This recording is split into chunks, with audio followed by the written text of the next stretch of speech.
तो कल की क्लास में हमने प्रश्नावली 3.4 को सोल्व किया था और आज हम आगे बढ़ते हैं।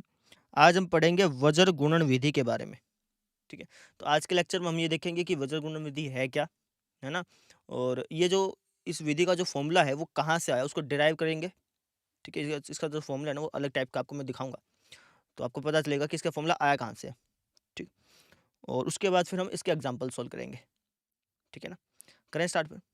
देखो, तो सबसे पहले हेडिंग डालो आप वज्र गुणन विधि, वज्र गुणन विधि।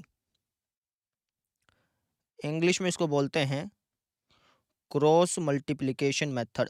वज्र का मतलब क्रॉस, गुणन का मतलब मल्टीप्लिकेशन, मल्टीप्लिकेशन और विधि को बोलते हैं इंग्लिश में मेथड, ठीक है? नाम से क्लियर हो गया, क्रॉस मल्टीप्लिकेशन मेथड।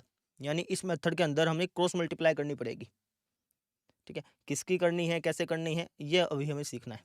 जैसे देखो, पिछली विधि थी विलोपन विधि। विलोपन नाम से पता चल रहा था कि किसी चीज़ को विलोप करना है, गुम करना है, कम करना है ना? इंग्लिश में बोलते हैं उसको एलिमिनेशन। उससे पहले थी प्रतिस्थापन। प्रतिस्थापन का मतलब एक स्थान से उठा करके दूसरे स्थान पर रखनी है, ठीक है ना? तो नाम से इनका मतलब पता चल जाता है कि इसमें क्या होने वाला है। तो ऐसे वज्र गुणन विधि में क्या होगा, क्रॉस मल्टीप्लाई होगी, ठीक है? तो इसकी डेरिवेशन करते हैं। ये फॉर्मूला आया कहाँ से, जो मेथड है इसका जो फॉर्मूला है वो आया कहाँ से वो देखते हैं। जैसे मान लो कि आपको एक रैखिक समीकरण युग्म मिला है, तो जो रैखिक समीकरण युग्म होता है या फिर आप कह लो जो रैखिक समीकरण होता है उसकी जनरल फॉर्म लिखवाई थी आपको मैंने। क्या होती है? ये होती है a1x plus b1y plus c1 बराबर 0। ये किसकी जनरल फॉर्म है? एक रैखिक समीकरण की, है ना? अब रैखिक समीकरण युग्म है तो इसका मतलब दो समीकरण होंगी। युग्म का तो जोड़ा होता है ना? तो एक तो ये समीकरण होगी, एक दूसरे समीकरण में मान लेता हूँ, वो है a2x plus b2y plus c2 बराबर 0, ठीक है ना? रैखिक समीकरण की जनरल फॉर्म होती है ax plus b y plus c, लेकिन क्योंकि युग्म है, दो इक्वेशन है, इसलिए कंफ्यूजन ना हो इसलिए मैंने a1 b1 c1 लिखा है। ऐसे ही a2 b2 c2 लिखा है। बात क्लियर होगी? अब मान लो मैं कह दूं यार इन दोनों को सोल्व करो, और मैं कहता हूँ कि एलिमिनेशन मेथड से कर लो। वैसे किसी भी मेथड से करके निकाल सकते हो इसका फॉर्मूला। अगर आप प्रतिस्थापन विधि से इसको सोल्व करोगे तब भी आपको ये फॉर्मूला पता चल जाएगा कि वज्र गुणन विधि का फॉर्मूला कहाँ से आया, है ना? और अगर आप विलोपन विधि से सोल्व करोगे तब भी आपको पता चल जाएगा कि वज्र गुणन विधि का फॉर्मूला कहाँ से आया। दोनों में से किसी भी तरीके से सोल्व कर सकते हो, लेकिन आसान बनाने के लिए, इस क्वेश्चन को आसानी से सोल्व कराने के लिए, इस डेरिवेशन को आसानी से समझाने के लिए मैं यहाँ पे विलोपन विधि का यूज़ कर रहा हूँ। तो विलोपन विधि में पहला स्टेप क्या होता था कि आपको या तो x के गुणांक बराबर करने होते थे। जैसे देखो x के आगे a1 लिखा है, x के आगे a2 लिखा है, तो इनके गुणांकों को बराबर करना होता था, या फिर y के गुणांक बराबर करने होते थे। ये करते थे ना पहले स्टेप में। तो हम यहाँ पर भी यही करेंगे। तो गुणांक बराबर करने के लिए मैं क्या करूँगा, इस समीकरण 1 को, ये समीकरण 1 है, ये समीकरण 2 है। तो गुणांक बराबर करने के लिए मैंने कहा था कि यार या तो दिमाग लगा लो, है ना? क्योंकि यहाँ पे तो कोई नंबर है नहीं, तो दिमाग तो लगा नहीं पाएँगे। तो फिर मैंने कहा था कि एक काम करो फिर, समीकरण 1 को, ये समीकरण 1 है ना, इस समीकरण 1 को इससे मल्टीप्लाई कर दो, और जो समीकरण 2 है, इसको इससे मल्टीप्लाई कर दो, उल्टा मल्टीप्लाई कर देते हैं। इस समीकरण की तो इससे मल्टीप्लाई कर दी, इस वाले a2 से, और इस समीकरण की a1 से मल्टीप्लाई कर दी। ऐसे बताया था मैंने। कल के लेक्चर में बताया, परसों बताया था मेरे ख्याल से, ठीक है? तो ऐसे हम इसमें करेंगे। कैसे लिखेंगे? हम लिखेंगे समीकरण 1 को किससे गुणा करूँ? a2 से, a2 से, तथा समीकरण 2 को, समीकरण 2 को, समीकरण 2 को किससे करूँ?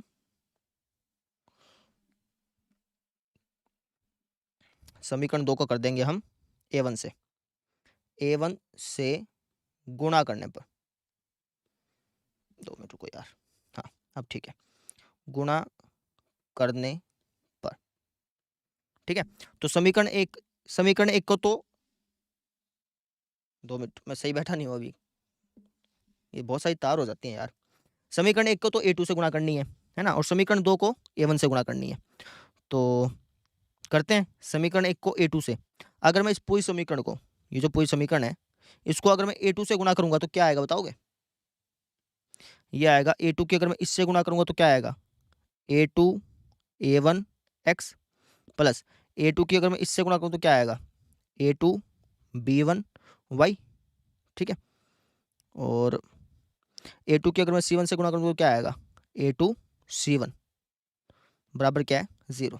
ठीक है, अब समीकरण 2 को किससे गुणा करनी है A1 से, तो अगर मैं इसकी A1 से गुणा करूँ तो क्या आएगा A1 A2 x, इसकी अगर A1 से गुणा करूँ तो क्या आएगा, इसकी A1 से करेंगे तो आएगा जी अपना A1 B2 y, इसकी A1 से करूँगा तो क्या आएगा A1 C2 बराबर 0।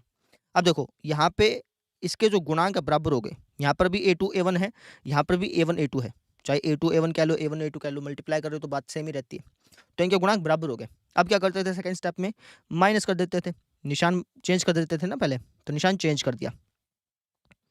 ठीक है, तो ये गया कट, है ना। यहाँ पे क्या हो गया, यहाँ पे हो गया जी A2 B1 y minus A1 B2 y, ऐसे हो गया ना, क्योंकि हमें नंबर तो दे नहीं रखे, नंबर दिया होता तो फिर मैं घटा भी सकता था, तो नंबर नहीं दे रखे तो मैंने इसमें से ये माइनस करके ऐसे लिख दिया। अब ऐसे इसमें से लिख दूंगा, क्या हो जाएगा ये A2 C1 minus A1 C2 बराबर क्या है 0। यहाँ तक बात समझ में आ गई। ठीक है, अच्छा जी आगे देखो, ये थोड़ा सा नोट कर लेना। तो एक काम करता हूँ, क्योंकि इन दोनों में y कॉमन है, इसमें और इसमें, तो y निकाल लेता हूँ बाहर।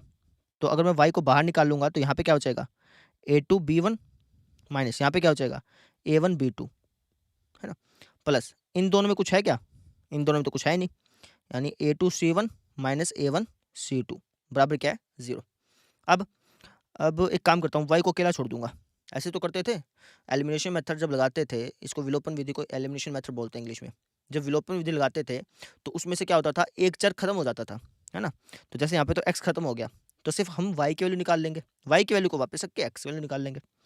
तो ये हो गया जी अपना y A2 B1 minus A1 B2 बराबर, अब ये जो टर्म देख रहे हो आप, ये वाली जो टर्म देख रहे हो, इसको मैं ले जाता हूँ कौन सी साइड, दूसरी तरफ, इस तरफ ले जाता हूँ इसको मैं पूरी को उठा करके। तो जब ये माइनस A1 C2 वहाँ जाएगा तो प्लस का हो जाएगा एक प्रकार से A1 C2, और ये वहाँ जाके माइनस का हो जाएगा A2 C1। ठीक है ना, अच्छा जी। अब ये गुणा में है, ये वाली जो टर्म आप देख रहे हैं ये गुणा में है, इस तरफ जाएगी तो भाग में, यानी y की वैल्यू आ गई आपकी A1 C2 minus A2 C1, है ना, और बटे में क्या आ गया आपका ये वाला टर्म, क्या ये A2 B1 minus A1 B2। या तो बात समझ में आ गई। तो ये आपकी क्या निकल गई, ये आपकी निकल गई जी y की वैल्यू। ठीक है ना, ये y की वैल्यू निकल गई, और यही आपका फॉर्मूला है। अभी मैं फॉर्मूला बनाने सिखाऊंगा, बस अभी थोड़ा सा सुन लो। ये आपकी y की वैल्यू निकल गई। ठीक है जी, अब मुझे x की वैल्यू निकालनी है। अब x की वैल्यू निकालने के दो तरीके हो सकते हैं। एक तो कि ये जो y की वैल्यू आई है इसको आप चाहो तो समीकरण 1 में रख दो, ये इस समीकरण, या तो समीकरण 1 में रख दो या फिर समीकरण 2 में रख दो, वहाँ से x की वैल्यू निकाल लो।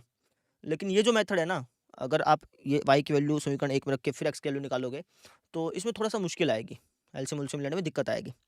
तो दूसरे तरीके से भी निकाल सकते हैं x की वैल्यू। ये y की वैल्यू आ गई ना, अब x की वैल्यू निकालनी है ना, तो दूसरे तरीके से भी निकाल सकते हैं। कैसे, यहाँ पे हमने क्या किया था कि हमने x के गुणांकों को बराबर किया था। अगर मैं y के गुणांकों को बराबर कर दूं तो y कट जाएगा, x बच जाएगा, वहां से x की वैल्यू निकाल सकते हैं। ठीक है, तो मैं क्या करूंगा, यहाँ से y की वैल्यू निकल गई।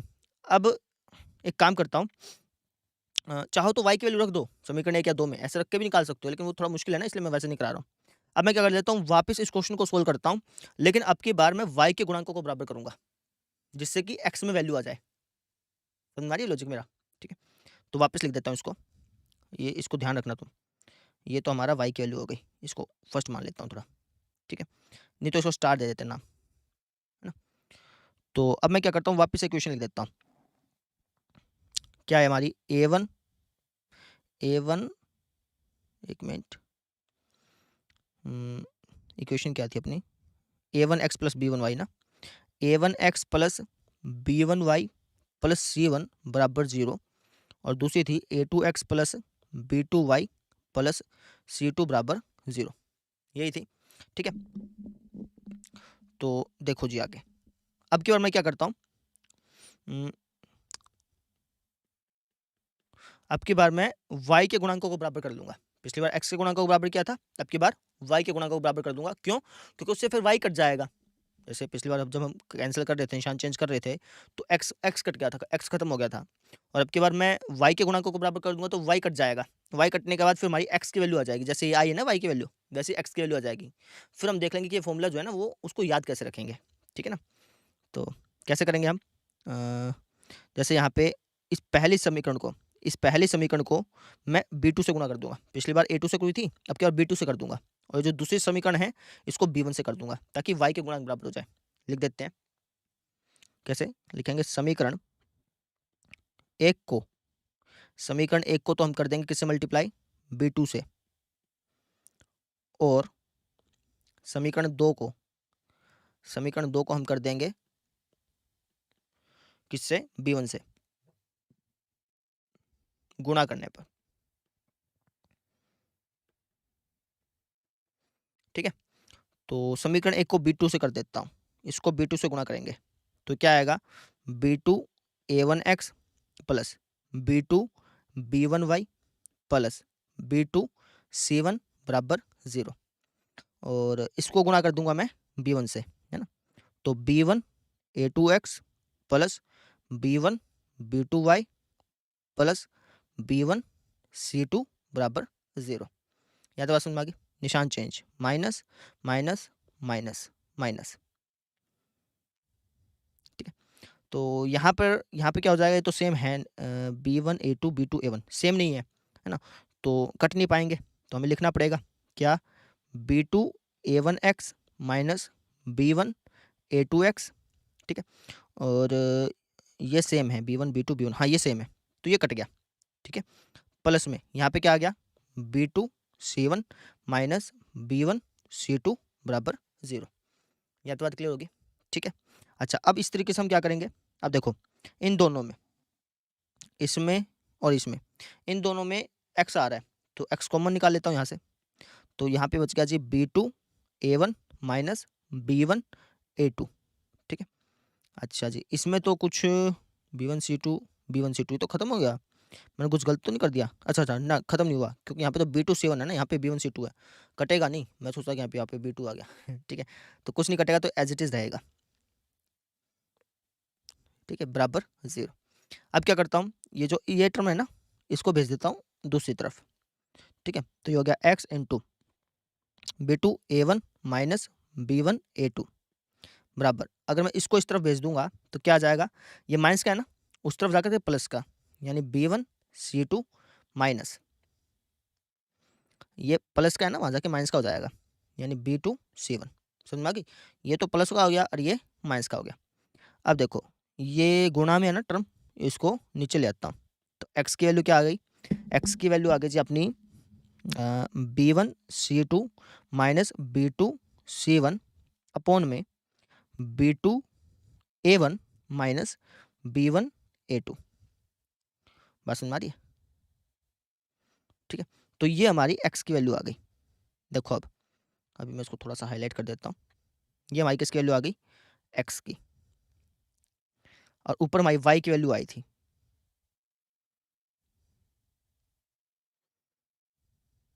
ये y की वैल्यू कहाँ गई, ये देखो ये y की वैल्यू आई थी, ये y की वैल्यू हो गई और ये x की वैल्यू हो गई, है ना। थोड़ा सा जूम आउट करके दिखा रहा हूँ आपको मैं, ताकि दोनों आपको दिख जाए। थोड़ा सा आपको धुंधला दिखेगा, लेकिन 2 मिनट देख लीजिए बस, उसके बाद आपको सही दिखने लगेगा। देखो यहाँ पे लिखा है A1 C2 minus A2 C1, नीचे लिखा है A2 B1 minus A1 B2, और यहाँ पे देखें तो B1 C2 minus B2 C1, ठीक है। नीचे क्या लिखा है, B2 A1 minus B1 A2। अच्छा, तो एक काम करते हैं ना, यहाँ पर लिखा है B2 A1 minus B1 A2। देखो यहाँ पे क्या लिखा है, B2 A1 minus B1 A2, ठीक है। और यहाँ पे अगर तुम देखोगे तो यहाँ पे लिखा है A2 B1 minus A1 B2। तो यार यहाँ पे ये दोनों बराबर बराबर दिख रहे हैं ना, सेम सेम नहीं दिख रहे। देखो B1 A2 B1 A2 A1 B2 A1 B2 दोनों सेम ही चीज़ है, लेकिन थोड़ा सा माइनस प्लस का अंतर है, क्योंकि यहाँ पे तो A2 B1 प्लस का है और यहाँ पे A2 B1 माइनस का है। तो एक काम करता हूँ ना, इन दोनों को सेम करने की कोशिश करता हूँ। अब कहेंगे सर सेम कैसे करोगे? तो सेम कर सकते हैं, क्यों नहीं कर सकते? कैसे? देखो, ध्यान से समझना, मैं थोड़ा-सा इसके अंदर चेंज ला रहा हूँ, इस y के अंदर। चाहो तो x को इस ऐसा-ऐसा बना लो, है ना? लेकिन चलो y को चेंज ला देते हैं। कैसे चेंज लाएँगे देखो, मैं ना दोनों तरफ -1 से गुणा कर देता हूँ। क्यों कर रहा हूँ? उससे नीचे वाले सेम हो जाएँगे। उससे क्या फ़ायदा होगा वो बताऊँगा आपको। पहले का देख लो, यहाँ क्या कर देता हूँ, दोनों तरफ -1 से गुणा कर देता हूँ। 1 मिनट, यहाँ पे स्पेस लगा दें थोड़ा-सा। देखो अब, यहाँ लिख देते हैं, दोनों तरफ -1 से गुणा करने पर।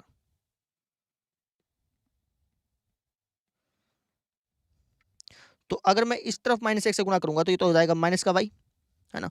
और यहाँ अगर मैं -1 से गुणा करूँगा, तो माइनस या तो ऊपर कर लो या फिर नीचे कर लो। ध्यान से समझो, -1 की गुणा या तो अंश से कर लो या फिर हर से कर लो। किसी एक से करनी होती है। हम करेंगे हर से। हर से क्यों? क्योंकि फिर है ना, जब मैं हर से गुणा करूँगा ना, तो ये ऐसा-ऐसा बन जाएगा, ये ऐसा-ऐसा, सेम हो जाएँगे, ठीक है? तो करते हैं चलो। ऊपर वाले को तो हम छेड़ेंगे नहीं, ऐसा का ऐसा रख दिया, ऐसा। नीचे वाले की जब मैंने माइनस से गुणा की, क्योंकि या तो ऊपर से कर लो या नीचे से कर लो, ठीक है? जब मैंने नीचे वाले से गुणा की तो क्या हो जाएगा? ये हो जाएगा माइनस का a2b1, है ना? और जब मैं इसकी माइनस से गुणा करूँगा, -1 से, तो माइनस प्लस हो जाएगा ना, प्लस a1b2, क्योंकि एक के इससे गुणा करो तो सेम का सेम आएगा। अब देखो दोनों सेम-सेम दिख रहे हैं, कैसे? यहाँ पे a2b1 माइनस का है, यहाँ पे भी a2b1 माइनस का है, यहाँ पे a1b2 प्लस का है, यहाँ पे भी a1b2 प्लस का है। इसलिए मैंने करा, है ना? इसको थोड़ा प्रॉपर वे में लिख देता हूँ। थोड़ा-सा और स्पेस चाहिएगा मुझे, 1 मिनट। हाँ, अब ठीक है। थोड़ा-सा अलग डार्क पेन में लिख देते हैं।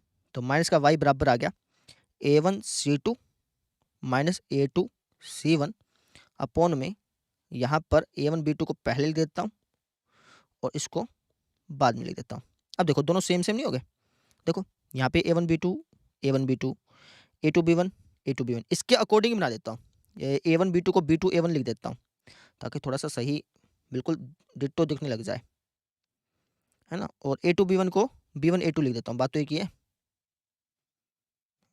तो थोड़ा फ़ॉर्मूला देखने में अच्छा लगेगा, है ना? देखो जितने भी फ़ॉर्मूले तैयार किए जाते हैं ना, वो जानबूझ के ऐसे तैयार किए जाते हैं ताकि उनको याद रखना आसान हो जाए, ठीक है? वैसे तो फ़ॉर्मूला ये भी था, y को निकालने का ये भी फ़ॉर्मूला था और y को निकालने का ये भी फ़ॉर्मूला है, y को निकालने का ये भी फ़ॉर्मूला है। लेकिन हम ऐसा बनाने की कोशिश कर रहे हैं ताकि फ़ॉर्मूला याद रखने में आसान हो जाए, ठीक है? बात समझ में आ रही है? तो अब देखो, अब ये जो वैल्यू बनी है ना, ये किसकी वैल्यू है? ये हमारे काम की वैल्यू है, ठीक है ना? यहाँ पे रिलेशन बनाएँगे अब हम, कैसे? देखो, तो यहाँ पे देखो माइनस y बराबर आ गया इसके a1c2 minus a2c1 b2c1 b2a1 minus b1 b2 और x बराबर आ गया इसके, इसको वापस लिख देता हूँ। y तो इसके बराबर आ गया और x इसके बराबर आ गया। अब ध्यान से देखोगे तो इसमें भी नीचे b2a1 है, b1a2 है, यहाँ पर भी b2a1 है, b1a2 है। तो अगर मैं यहाँ पे एक काम कर दूँ, इसको नीचे ले आऊँ, इसको ले आया मैं नीचे, तो ये हो जाएगा कुछ ऐसे, माइनस का y बटे में a1c2 माइनस a2c1 बराबर क्या आ जाएगा? 1 बटे में b2a1 माइनस b1a2, ठीक है? ऐसा क्यों कर रहे हैं? ताकि हमें फ़ॉर्मूला याद करने में आसानी हो जाए, ठीक है? बताऊँगा क्यों कर रहे हैं, लेकिन एक बार लिख लो, ठीक है जी। और अगर मैं इसको भी ऐसे ही करूँ, इसको भी अगर ऐसे ही करूँ, यानी इस ऊपर वाले को नीचे ले आऊँ, ठीक है? तो ये हो जाएगा अपना x बटे में b1c2 माइनस b2c1 बराबर हो जाएगा, यहाँ पे क्या हो जाएगा? 1 बटे में b2a1 माइनस b1a2। 1 क्यों बच गया? क्योंकि भैया जब तुम इसको नीचे लेके आए, जब तुम इसको नीचे लेके आए, तो यहाँ पे 0 नहीं बचेगा, यहाँ पे 1 ही बचेगा। क्योंकि अगर तुम इसकी 1 से गुणा कर दो, लेट्स से तुमने 1 से गुणा कर दी, तो कोई फ़र्क नहीं पड़ा ना, तो इसलिए तुम इसको नीचे लाए तो यहाँ पे 1 आ गया। समझ में आ रही है? ये चीज़ थी, ठीक है? तो यहाँ पे 2 रिलेशन हमने बना लिए। क्या? कि भैया ये जो है ना, ये भी इसके बराबर है, ये जो है वो ये भी इसके बराबर है। ध्यान से समझो। माइनस का y बटे में a1c2 माइनस a2c1 इसके बराबर है। x बटे में b1c2 माइनस b2c1 ये भी इसके बराबर है। दोनों सेम चीज़ है ना? ये दोनों अगर बराबर हैं, तो इसका मतलब ये दोनों भी बराबर होंगे। समझ रहे हो? अगर राइट साइड वाले बराबर हैं, तो इसका मतलब लेफ्ट साइड वाले भी क्या होंगे? बराबर होंगे। तो इसको लिख देता हूँ। यहाँ पे अब हमारा फॉर्मूला तैयार हो गया वज्र गुणन विधि का। क्या कि सर x/b1 माइनस b2c1 बराबर है किसके? ये इसके बराबर है, ये भी इसके बराबर है, दोनों सेम है ना, तो इसका मतलब ये दोनों बराबर होंगे। ये किसके बराबर हो जाएगा? माइनस का y बटे में a1c2 minus a2c1 minus a2c1 के। और ये दोनों किसके बराबर हैं? ये दोनों बराबर हैं जी इसके। ये भी इसके बराबर था और ये भी इसके बराबर था, ठीक है ना। तो ये दोनों किसके बराबर हैं? ये दोनों बराबर हैं जी 1/b2a1 माइनस b1a2 के। ये कहने का मतलब था मेरा कि भाई ये और ये दोनों के दोनों किसके बराबर हैं? इसके बराबर है। तो ये जो रिलेशन बना ना, ये हमारा फॉर्मूला है, ठीक है। ये वज्र गुणन विधि का क्या है? फॉर्मूला है। वज्र गुणन विधि का फॉर्मूला है।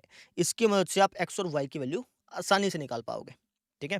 एक्स और वाई की वैल्यू तो यहाँ से भी निकाल सकते थे भाई। इसके अंदर आप a1c2 a2c1 इनकी वैल्यू रख देते, a1 की, a2 की, b1 की, b2 की। इस तरीके से यहाँ पे वैल्यू रख देते, वहाँ से y की वैल्यू मिल जाती है आपको, और यहाँ पे रख देते, वहाँ से x की वैल्यू मिल जाती। लेकिन हमने इसको जानबूझ के ऐसा रिलेशन में चेंज कर दिया ताकि फॉर्मूला याद रखना आसान हो। अब जब आप इस रिलेशन को देखोगे ना तो फॉर्मूला याद रखना आसान होगा। कैसे? ध्यान से समझना। एक क्वेश्चन से कराता हूँ, एक क्वेश्चन से करेंगे ना तो अब ज़्यादा समझ में आएगा। अब इसको थोड़ा सा जूम आउट कर लेता हूँ। ये हमने ऐसे फॉर्मूला निकाल लिया, थोड़ा सा बड़ा हो गया होगा भैया, ठीक है ना। ये थोड़ा सा जूम इन करना पड़ेगा मुझे। तो ऐसे हमने क्या निकाल लिया फॉर्मूला, पहले तो y की वैल्यू निकाल ली। अब y की वैल्यू को चाहे तो समीकरण 1 में रख लो या 2 में रख लो, वहाँ से x की वैल्यू निकाल सकते थे। लेकिन हमने वापस से क्वेश्चन में y के गुणांक बराबर कर लिए, जिससे x की वैल्यू आ गई। दोनों के हमने रिलेशन बनाए, एक ये वाला और एक ये वाला, और यहाँ से हमें वज्र गुणन विधि का फॉर्मूला मिल गया, ठीक है। अब मैं क्वेश्चन करा देता हूँ, उसके बाद आपको ज़्यादा अच्छी तरह से समझ में आएगा कि इस फॉर्मूले का मतलब क्या है, ठीक है। तो करें क्वेश्चन। देखो, मुझे खुद ही बनाना पड़ेगा क्वेश्चन, क्योंकि इसके जो एग्जाम्पल दे गए हैं थोड़े से मुश्किल हैं, तो मैं खुद ही बना लेता हूँ क्वेश्चन। तो लेट्स से कि मान लो आपको 2 इक्वेशन दे दी। कौन सी लें? लेट्स से एक दे दिया आपको 4x प्लस 5y माइनस का 7, प्लस का लेता हूँ, प्लस का 7 बराबर 0, और 8x प्लस में 7y प्लस का 6 बराबर 0। ये आपको 2 इक्वेशन दे दी। आपको बोला कि यार इनको वज्र गुणन विधि से सोल्व करो। अब वज्र गुणन विधि क्या बोलती है? वज्र गुणन विधि का ये फॉर्मूला है, x बटा दिस, y बटा दिस, 1 बटा दिस, है ना। तो इस मेथड से आपको सोल्व करना है। कैसे करेंगे? इस फॉर्मूले को याद कैसे रखेंगे? आसान तरीका बता रहा हूँ आपको मैं। तो आप क्या करना, तो आप सिंपल लिख देना वज्र गुणन विधि से, वज्र गुणन विधि से कैसे करेंगे ये फॉर्मूला देखते हैं। आप लिखो x बटे में, आप फॉर्मूला याद नहीं कर अगर आप फॉर्मूला याद रख पाओ तो बहुत अच्छी बात है, नहीं रख पाओ तो कैसे इस फॉर्मूले को एक प्रकार से दिमाग में रटना तो गलत बात हो जाएगी मेमोराइज रखना है, वो देख लो। तो x बटे में, x लिख दिया, फिर बटे का निशान लगा दिया। x बटे में क्या करोगे? अब यहाँ पे लिखा है b1c2 माइनस b2c1। b1 क्या आपका? b1 तो ये हुआ, है ना। तो अगर मैं फॉर्मूले के हिसाब से लिखूँ तो b1 क्या हो गया? 5 इंटू c2 क्या अपना? c2 है जी अपना ये c2 है ना। c2 कितना है? 6, फिर माइनस माइनस b2 कितना है? b2 अपना 7, और c1 कितना है? c1 अपना 7। अगर तुम फॉर्मूले के हिसाब से देखोगे तो फिर ये वैल्यूज आई। अब फॉर्मूला तो याद रहेगा नहीं आपको, तो कैसे आपको इस क्वेश्चन को करना है फिर देख लो। देखो, x लिख दिया, यहाँ पे माइनस का y लिख दिया, और यहाँ पे 1 लिख दिया। इतना तो आपको ध्यान रखना पड़ेगा। अब इसके बाद यहाँ पे b1c2 और b2c1 कैसे याद रहेगा वो समझते हैं। आपने x लिखा है ना, अब आप ध्यान रखो कि जब यहाँ पे x लिखा है, इसका मतलब आपको x को भूल जाना है। x को क्या कर जाना है? भूल जाना है। लेट्स से मैंने x पे कालित पोत दी, भूल गया भैया x को मैं। अब जो बच गए उनकी क्रॉस मल्टीप्लाई करानी है। जैसे यहाँ पे बच गया 5y प्लस 7, 7y प्लस 6, तो इनके गुणांकों की क्रॉस मल्टीप्लाई करानी है। तभी तो इस मेथड का नाम क्रॉस मल्टीप्लिकेशन मेथड है, ठीक है ना। तो 5 की 6 से गुणा करा लो, 5 का 30, या फिर ऐसे लिख दो 5 गुणा 6, ठीक है। फिर माइनस का निशान लगा लो, इस किस से गुणा करा दी? ऐसे ही 7 की 7 से, सत्तू सत्तू 49, या फिर एक बार लिख लो 7 गुणा 7, है ना। और जब मैंने वापस यहाँ पे फॉर्मूले के हिसाब से देखा था b1 की c2 से गुणा और b2 की c1 से गुणा, तब भी ऐसे कराई थी, अब भी ऐसे कराई। लेकिन ये याद रखने का तरीका हो गया। वापस समझो हमने क्या किया, थोड़ा सा इसको मिटा देता हूँ। ये जो फॉर्मूला है ना, इस फॉर्मूले को याद रखने का तरीका बता रहा हूँ मैं, कि इस फॉर्मूले को याद कैसे रखना है। अब b1c2 b2c1 ऐसे तो याद रख नहीं पाओगे, तो इसलिए इस फॉर्मूले का तरीका बता रहे हैं। क्या भाई, आपने x -1 और 1 लिख दिया यहाँ पे, अब यहाँ पे x लिखा है ना आपने x, इसका मतलब ये है कि आप x को भूल जाओ। तो जी आप x को भूल जाते हैं, x वाले को भूल जाते हैं। अब जो बच गया उसकी करा दो क्रॉस मल्टीप्लाई। जैसे यहाँ पे बच गया 5 6, तो 5 की 6 से गुणा कराई, 5 का 30 है ना, या फिर ऐसे लिख दो 5 गुणा 6 है ना। फिर जो ये वाला बच गया सत्तू सत्तू 49, इसकी क्रॉस मल्टीप्लाई करा दो 7 गुणा 7। अब बीच में माइनस का निशान लगा दो। ये फॉर्मूले का ही तरह काम करेगा, ये बता रहा हूँ मैं आपको, ठीक है ना। ठीक है, तो वापस करते हैं एक बार, लास्ट वापस से समझ लेंगे। हमने यहाँ पे लिखा x, यहाँ पे माइनस वाई, यहाँ पे 1। अब x का मतलब क्या है कि x वाले को भूल जाओ, भूल गए। क्या बच गया, ये बच गया, इनकी क्रॉस मल्टीप्लाई करानी है। 5 का 30, अब डायरेक्टली लिख दो, चाहे डायरेक्टली लिख दो, मैं तो समझाने के लिए बताया था ना अभी।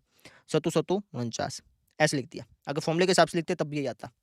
ऐसे ही माइनस का y, यानी कि अब आपको y को भूलना है। लो जी, अब आप भूल जाते हैं y को, लो जी y को भूल गए, समझ में आ गई, y को भूल गए। अब जो बच गया इनकी क्रॉस मल्टीप्लाई, जैसे 4 6, 4 6 24। ध्यान रखिएगा ऊपर से नीचे आना है पहले। अब कहेंगे ऐसा क्यों, क्योंकि फॉर्मूले के हिसाब से चलना है ना हमने। ये फॉर्मूला तो हमें पता चल गया कि कहाँ से आया। अब तो हम ये देख रहे हैं कि ये फॉर्मूला याद कैसे रखना है ना, क्योंकि बार बार ये फॉर्मूला लिखूंगा तब तो फिर क्वेश्चन करने में बहुत टाइम लग जाएगा। ठीक है, तो इसलिए हम याद करने के लिए हम कह रहे हैं। तो 4 की 6 से गुणा, 4 का 24, 8 की 7 से गुणा, 8 सत्तू 56, ऐसे बीच में माइनस का निशान। ठीक है, अच्छा अब क्या करना है, अब आगे यहाँ पे एक मैंने अंक आ गया ना, तो अब अंकों को भूल जाओ। ये लो जी, अंकों को भूल गए। जो बच गया उसकी क्रॉस मल्टीप्लाई कर लो, ये बच गया इनकी क्रॉस मल्टीप्लाई। 4 सत्ता 28 है ना, और 8 पंजा 40, बीच में किसका निशान, माइनस का निशान। चाहे तुम ये रख के देख लेते तब भी यही आता, करके देख लो। B2 A1, B2 B2 B2 तुमने गलत ले लिया ना, ये थोड़ी B2, ये तो B1 है। B2 A1, इसकी मल्टीप्लाई 4 की 7 से कर लो या 7 की 4 से कर लो, बात तो एक ही है ना। तो 7 चौका 28 माइनस B1 A2, B1 और A2 इसकी मल्टीप्लाई, 8 पंजे 40, 8 पंजे 40, बीच में माइनस का निशान, बीच में। समझो, हम फॉर्मूले के अनुसार ही चल रहे हैं, लेकिन हम फॉर्मूला याद नहीं रख रहे, हम एक टेक्निक याद रख रहे हैं जिससे हमें फॉर्मूला आसानी से याद हो जाए। ये चीज़ थी, ठीक है ना। बात समझा कि अभी तक जो भी समझाया ये इसलिए समझाया था कि ये फॉर्मूला आया कहाँ से है, हम ऐसा कर क्यों रहे हैं, ऐसा क्रॉस मल्टीप्लाई कर क्यों रहे हैं, रीज़न क्या है इसका, इसके पीछे का रीज़न यहाँ से आया था। ये जो फॉर्मूला के मैंने डेरिवेशन का है ना, ये यहाँ से आया था। ठीक है, अब इसको सोल्व कर लो। जो हो गया x बटे में 30 में से 49 गया, तो 40 माइनस का 19 बच गया, माइनस का y बटे में 24 में से 56 गया। अब कई बच्चे बोलते हैं सर 24 में 56 कैसे बोलो, 56 में से 24 बोलो, है ना। एक तो कमेंट भी लिखेगा कि सर आपको पता ही नहीं, 24 में से 56 जा ही नहीं सकता, 56 में से 24 करता है। नहीं भैया, 24 में से 56 जाता है तभी तो माइनस में आंसर आता है। इसको ऐसे नहीं बोल सकते 56 में से 24 या फिर माइनस का निशान है, नहीं, इसको ऐसे बोलते हैं 24 माइनस 56, ऐसे ही बोला जाता है। ठीक है, तो 24 में 56 गया, कितना हो जाएगा, 24 34 44 54, माइनस का 32 बचेगा मेरे ख्याल से, देखना पड़ेगा। 6 4 2, 6 4 गया 2, 5 2 गया 3। ठीक है, अच्छा यहाँ पे 1 बटे में 28 में से 40 गया, माइनस का 12। ठीक है जी, अब ये तीनों बराबर है ना। अब आपको एक्स और वाई की वैल्यू निकालनी है, तो तीनों बराबर हैं, तो आप किन्हीं भी दोनों को बराबर रख के एक्स की और वाई की वैल्यू निकाल सकते हो। अब अगर तुम इन दोनों को बराबर रखोगे तो यहाँ से एक्स वाई की वैल्यू निकलेगी नहीं। तो एक काम करता हूँ, इसको और इसको बराबर रख देता हूँ, तो यहाँ से एक्स की वैल्यू निकल जाएगी, है ना। तो एक्स बटा माइनस का 19 बराबर 1 बटा माइनस का 12, माइनस 19 ऊपर चल गया, एक्स की वैल्यू आ गई माइनस का 19 बटे में माइनस का 12, यानी एक्स की वैल्यू कितनी आ गई, 19 बटा 12 आ गई। ये आ गई जी आपकी एक्स की वैल्यू, समझ में आ गई मेरी बात।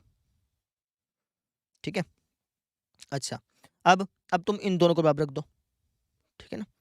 यहाँ पे लिख देता हूँ, माइनस का वाई बटे में माइनस का 32 बराबर आ गया 1 बटे में माइनस का 12। ये बात है, माइनस माइनस कट गया, 32 को ऊपर भेज दिया, वाई की वैल्यू आ गई 32 बटे में माइनस का 12, ये आ गई। अब इसको सोल्व करना चाहो तो सोल्व कर लो, ये वाई की वैल्यू आ गई और ये एक्स की वैल्यू आ गई। तो इस तरीके से हम वज्र गुणन विधि से सोल्व करते हैं। हो सकता है आपको थोड़ा बहुत समझ में आया हो और थोड़ा बहुत ना भी समझ में आया, कोई दिक्कत नहीं है, 1-2 क्वेश्चन और कराऊंगा, ज़्यादा अच्छी तरह से समझ में आ जाएगा। ठीक है ना। अभी तक तो हमने क्या क्या किया, वापस बता देता हूँ। अभी तक हमने ये देखा कि वज्र गुणन विधि का फॉर्मूला आया कहाँ से। ये जो फॉर्मूला है ना कि भाई क्रॉस मल्टीप्लाई करते हैं ऐसे, ये हो क्यों करते हैं, रीज़न क्या है, ये समझा अभी तक हमने। ठीक है ना।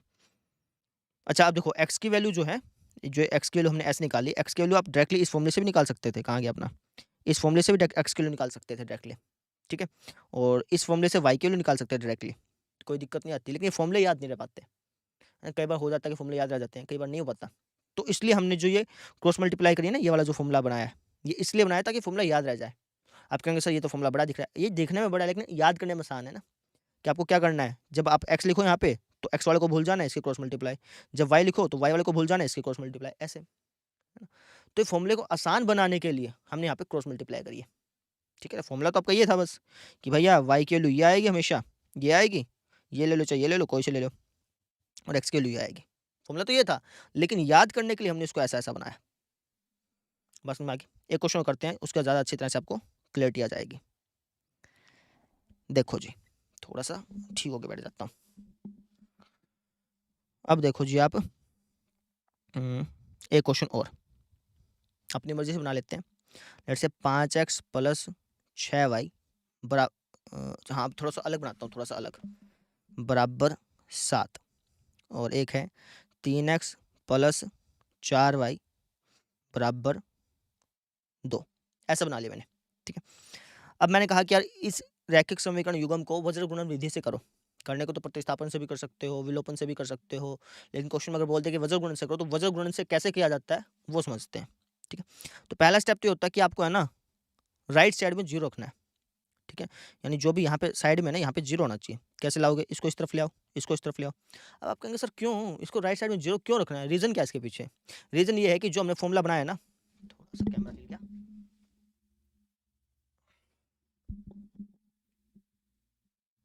ठीक है, जो हमने फॉर्मूला बनाया है,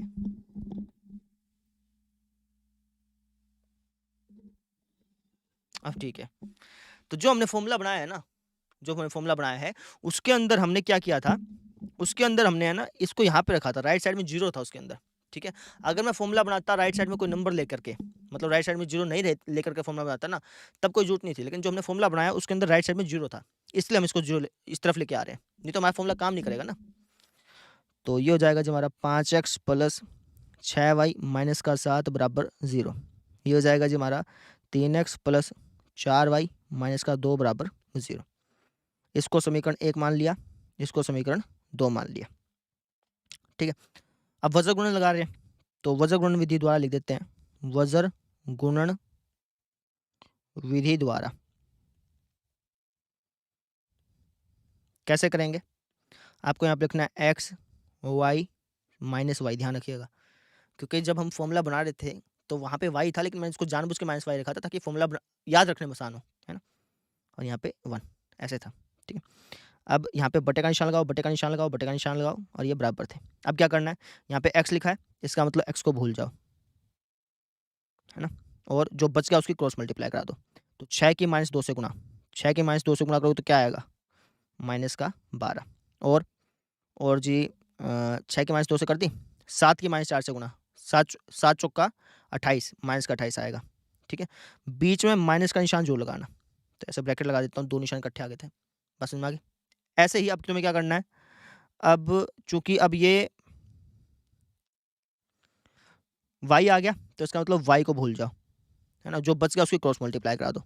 तो 5 की माइनस 2 से गुणा, 5 की माइनस 2 से गुणाओगे तो माइनस का 10, माइनस 7 की 3 से गुणा, माइनस का 21, बीच में किसका निशान, माइनस का।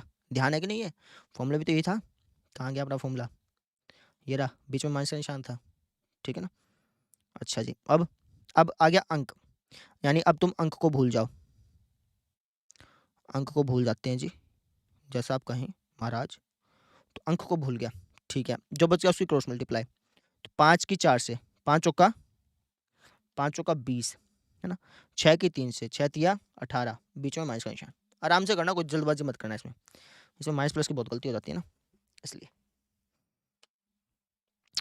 तो ये हो गया जी आपका x बटे में माइनस का 12, माइनस माइनस प्लस का 28 बराबर माइनस का y बटे में माइनस का 10, माइनस माइनस प्लस का 21 बराबर 1 बटे में 20 में से 18 गया 2। या तो समझ में आ गया। ठीक है, अच्छा अब और सोल्व कर लेते हैं। x बटे में 28 में से 12 गया 6 से क्या 16 बटे में, सॉरी बराबर में माइनस का y 21 में से 10 गया 11, हाँ ठीक है, बराबर 1/2। अब तुम इन दोनों को बराबर रख लो, तो जब मैं इन दोनों को बराबर रखूँगा तो x बटा 16 बराबर आ जाएगा 1/2 के। यहाँ से x की वैल्यू आ गई 16/2 कट के आ गया जी 8, यानी x की वैल्यू 8 हो गई।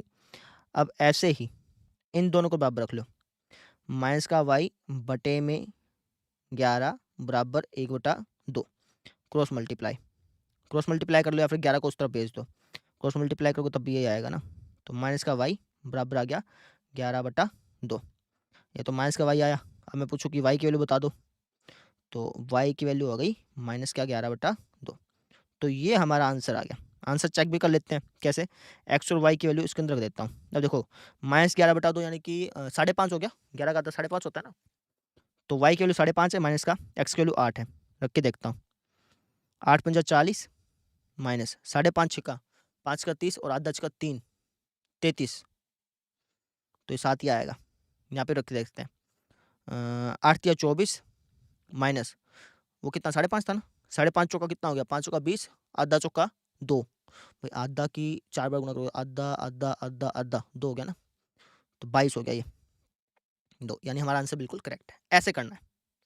बस समझ आ गई। 1-2 क्वेश्चन और कराता हूँ ताकि प्रैक्टिस अच्छी हो जाए, उसके बाद आपको क्वेश्चन दे दूंगा, आप खुद ब खुद कर लीजिएगा उसको, ठीक है। तो एक क्वेश्चन और फिर लीजिए, उसके बाद प्रैक्टिस अच्छी हो जाएगी ना। नहीं तो आप एग्जाम्पल तो आज नहीं करा रहा हूँ, चलो छोटा एग्जाम्पल नहीं कराते हैं आज, आपको सिर्फ प्रैक्टिस करा देता हूँ, ठीक है ना। एग्जाम्पल खुद ब खुद कर लेना, हो जाएंगे, आसान आएगा, कोई दिक्कत नहीं आएगी। और नहीं आते तो फिर बता देना कमेंट में। आज से आपको प्रैक्टिस करा देते हैं वज्र गुणन विधि की, कि वज्र गुणन विधि से कैसे क्वेश्चन सोल्व किए जाते हैं। अच्छा, अब कहीं कहीं अब ये जो वज्र गुणन विधि है ना, अब आपका ये सवाल हो सकता है कि सर वज्र गुणन विधि थोड़ी सी हार्ड लगती है, लेकिन सबसे आसान विधि है ये। अभी आपको थोड़ी सी हार्ड लग रही है, लेकिन 11th क्लास में वज्र गुणन विधि का यूज़ होता है, पर चैप्टर का नाम क्या था उसका, एपी में, मेरे ख्याल से एपी में यूज़ होता है, अर्थमेटिक प्रोग्रेशन के अंदर यूज़ होता है। या मैं थोड़ा सा भूल गया, चैप्टर का नाम तो था, उसके अंदर वज्र गुणन विधि का यूज़ होता है, और वहाँ पे सबसे आसान लगती है ये विधि, ठीक है ना। देखो जी, एक क्वेश्चन करा लेते हैं। लेट से 5x, थोड़ा सा मुश्किल लेता हूँ, माइनस का 7y बराबर 8, 2x माइनस का 9y बराबर 3, ये ले लिया। अब मैंने कह दिया कि यार इसको वज्र गुणन विधि से सोल्व करो। पहला स्टेप क्या बताया कि तुम्हें राइट साइड में जीरो रखना है, तो तुम क्या लिखोगे, 5x माइनस का 7y माइनस का 8 बराबर 0, और यहाँ पे 2x माइनस का 9y माइनस का 3 बराबर 0। अब वही वज्र गुणन विधि द्वारा, वज्र गुणन विधि द्वारा कैसे, यहाँ पे लिखोगे x, यहाँ पे माइनस का y, यहाँ पे 1, है ना, बराबर का निशान लगा दोगे। अब x का क्या मतलब है कि x वाले को भूल जाओ, भूल गए जी हम तो। अब अभी जो बच गया इसकी क्रॉस मल्टीप्लाई, गुणांकों की, माइनस के 7 की माइनस के 3 से, ध्यान है ना, निशान साथ में ले लेना। -7 इंटू माइनस का 3 कितना हो गया, 7 तिया 21, है ना। -7 की -3 से करो तो माइनस माइनस तो प्लस हो गया ना, 7 तिया 21 हो गया। ऐसे ही -8 की -9 से मल्टीप्लाई, ठीक है, पहले इसकी इससे होती है, फिर इसकी इससे होती है। चाहे ऐसे कर लो, चाहे -9 की -8 से कर लो, चाहे -8 की -9 से, वो तो कोई दिक्कत नहीं है, लेकिन पहले ऊपर से नीचे, फिर नीचे से ऊपर, ऐसे करना होता है, ठीक है। -9 की -8 से करोगे तो 8 9 72, माइनस माइनस प्लस हो गया, ये हो गया। अब बीच में माइनस का निशान, ठीक है। अब ऐसे ही ये तो हो गया जी। अब y की बात आई, तो y का क्या मतलब है कि y वाले को भूल जाओ, ठीक है जी, भूल जाते हैं। वो थोड़ा साफ कर दें इसको, पूरा ही साफ हो गया। यहाँ पे क्या लिखा था मैंने, 9 लिखा था ना, 9y था। चलो जी, कोई गलती तो नहीं है, हाँ ठीक है जी, है ना। अब y का क्या मतलब है कि y वाले को भूल जाओ, भूल जाते हैं, भूल गए y वाले को। जो बच गया इनके कर दो क्रॉस मल्टीप्लाई, यानी 5 की -3 से माइनस का 15, और 2 की -8 से माइनस का 16, ये हो गया। और बीच में माइनस का निशान, दो निशान इकट्ठे आ गए तो ब्रैकेट लगा दी, समझ में आ गई। अब थोड़ा हार्ड लिया मैंने जानबूझ के। अब एक आ गया, एक मैंने अंक, अब अंकों को भूल जाओ, ये चीज़ थी, तो ठीक है जी, भूल जाते हैं, अंकों को भूल जाते हैं। अब की बार लो, जो बच गया इनकी क्रॉस मल्टीप्लाई, कैसे, 5 की -9 से माइनस का 45, और -7 की 2 से, चाहे 2 की -7 से कर लो, बात हुई की है, माइनस का 14, बीच में माइनस का निशान, तो दो निशान इकट्ठे आ गए तो ब्रैकेट लगा दी। लॉजिक समझ में आया। अब देखो जी आगे, तो ये हो गया जी x बटा 21 में से 72 गया, तो 2 में से 1 गया 1, 7 में 2 गया 5, -51 हो गया। ठीक है, माइनस का वाई, ये क्या हो गया, -15 प्लस का 16, समझ रहे हो, माइनस माइनस प्लस हो गया ना, -15 प्लस का 16, तो 1 हो गया यहाँ पे 1 में -45 माइनस माइनस प्लस का 14। ठीक है, तो -45 प्लस का 14 कितना हो गया, 5 में 4 गया 1, 4 में से 1 गया 3, -31 हो गया। ठीक है, हो सकता है कुछ मिस्टेक होगी, उससे देख लेना ध्यान से। तो इसको उठा करके यहाँ लिख देता हूँ। ठीक है, अब आगे सॉल्व करते हैं, इन दोनों को बराबर रख लेता हूँ। तो x की वैल्यू आ जाएगी अपनी, ये करके देखना पड़ेगा, -51 ऊपर चल गया, x की वैल्यू आ गई -51 -31, तो x की वैल्यू आ गई जी 51/31। ऐसे अब इन दोनों को बराबर रख लूँगा, इसको और इसको, है ना। तो ये हो गया जी -y/1 बराबर 1/31, है ना। तो एक को उस तरफ भेजोगे तो कोई फ़र्क ही नहीं पड़ेगा, -y बराबर 1/31। अब माइनस से माइनस कट जाएगा, क्योंकि चाहे तुम इसको नीचे रख, इसको ऐसे लिख सकते हो ना, ऐसे भी तो लिख सकते हो। ठीक है, तो माइनस से माइनस कट गया, y की वैल्यू कितनी आ गई 1/31। ये x और y की वैल्यू हो गई। आंसर चेक करना हो तो इसके अंदर रख के देख लो, सही बैठेगा, एक बार रख के देख लेना, आंसर ये आएगा। ठीक है, रख के दिखाऊँ, 51/31 1/31 है ना। तो अगर मैं इसके अंदर रखूँ तो 5 गुणा 51/31 -7 गुणा 1/31। ठीक है, आंसर गलत तो नहीं आएगा अपना, देखते हैं, चलो कुछ गलती कर दी होगी तो 51 5 एकम 5 5 5 25 बटे में 31 -7/31, तो एलसीएम 31 आ गया, 255 से 7 गया 248 हो गया मेरे ख्याल से। ठीक है, कट के 8 ही आएगा। ठीक है जी, आंसर बिल्कुल करेक्ट है अपना। तो ऐसे करना है अपने क्वेश्चन, बस में आगे क्या। ठीक है, 2 मिनट को एक क्वेश्चन और प्रैक्टिस करके जाना, उसके बाद फिर मैं आपको काम बता दूंगा कि यार घर से कौन से क्वेश्चन प्रैक्टिस करने हैं। क्वेश्चन इन्होंने खून पी लिया, थोड़ा सा आगे होना पड़ेगा। हाँ, 2 मिनट रुको, एक क्वेश्चन और करा दें आपको, फिर आप बैठ के अपने आप कर लेना।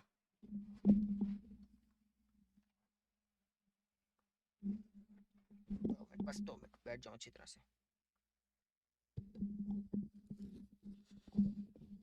हेलो, चलो ठीक है जी, ये नया सेटअप है, तो नए सेटअप में है ना, करने में स्टार्टिंग में थोड़ी थोड़ी दिक्कत आती ही है। अब देखो जी, एक और क्वेश्चन, उसके बाद फिर आपको काम बता देंगे कि आपको क्या करना है। तो एक क्वेश्चन हम बना लेते हैं अपनी मर्जी से। ठीक है, तो लेट्स से कि क्वेश्चन हमारे पास है 4x + 5y बराबर 7 और 5x + 8y बराबर 9। ये आपको रैखिक समीकरण युग्म दिया हुआ है, आपको इसको सोल्व करना है। तो वीडियो करो पॉज, खुद ब खुद ट्राई करो, उसके बाद फिर आंसर मैच कर लेना, प्रैक्टिस हो जाएगी आपकी। तो इसको लिख देता हूँ ऐसे,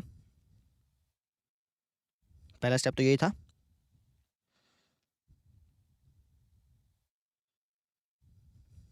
है ना, इसके बाद जी ये हो गया। इसके बाद आपने वज्र गुणन विधि द्वारा ऐसा लिखना।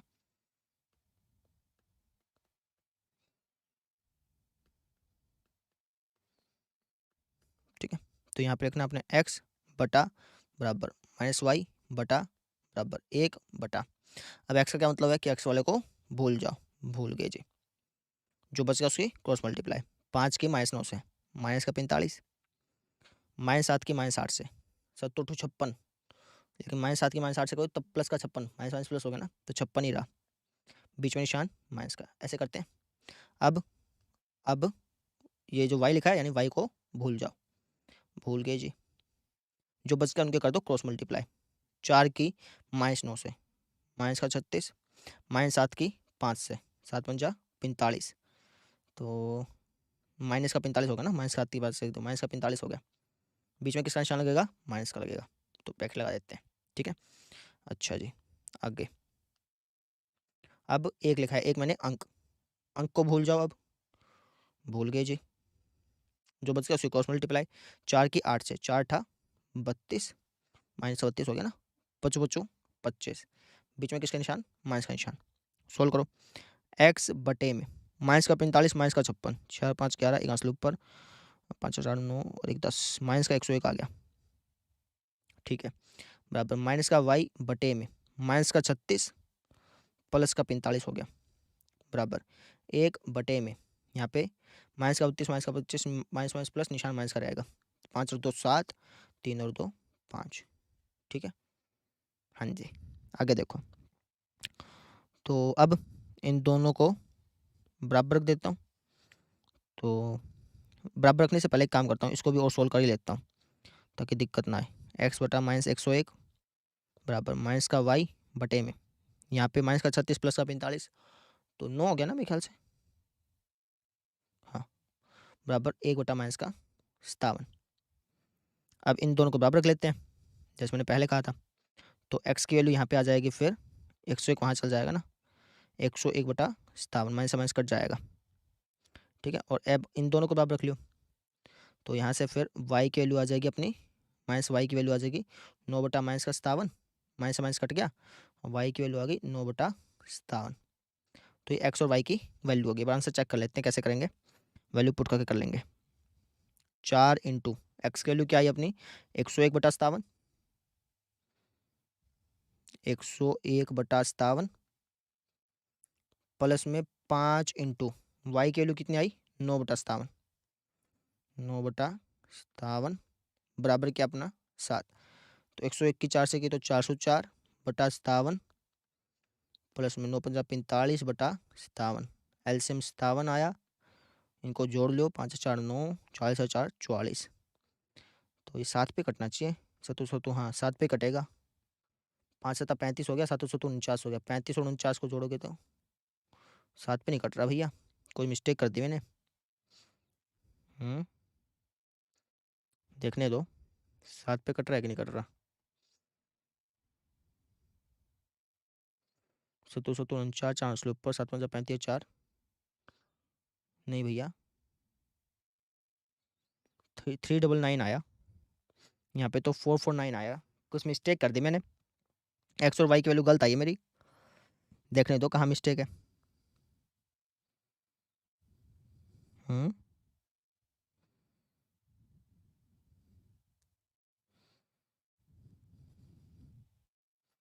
कुछ मिस्टेक हो गई है, तो 7 को इस तरफ ले आया, 9 को इस तरफ ले आया। ठीक है, अब तो वजर गुणन लगाया, एक्स लिखा 5 निम 45, 856 बीच में माइनस का निशान, वाई लिखा तो 4 निमा 36, 7 पंजा 35, ओ हो यहाँ गलती हो गई भैया, यहाँ पे गलती हो गई, तो यहाँ पे बचेगा अपना माइनस का 36 प्लस का 35, माइनस का 1, हाँ, तो वाई की वैल्यू आ जाएगी अपनी, माइनस से माइनस कट गया, 1 बटा माइनस का 57 ये आएगी। यहाँ पे मिस्टेक हो गई, तो इसलिए मिस्टेक का थोड़ा ध्यान रखना है ना, इसमें मिस्टेक जल्दी हो जाती है। चलो अब देखते हैं आंसर मैच करके। तो वाई की वैल्यू 1 बटा 57 है ना, प्लस का, हाँ, तो 1 बटा 57 आएगी वाई की वैल्यू।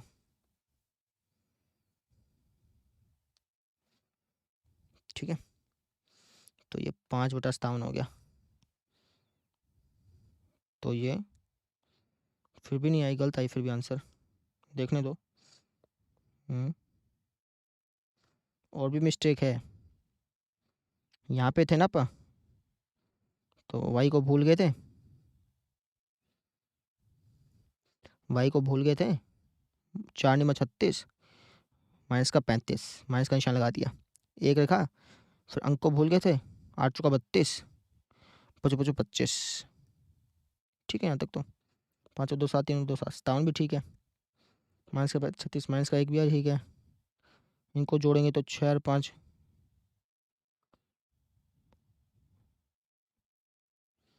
5 45, 856,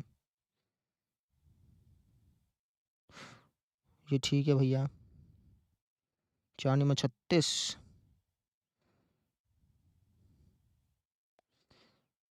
ये भी ठीक है,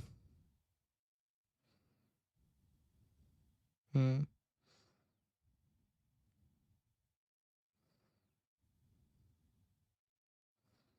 ये भी ठीक है।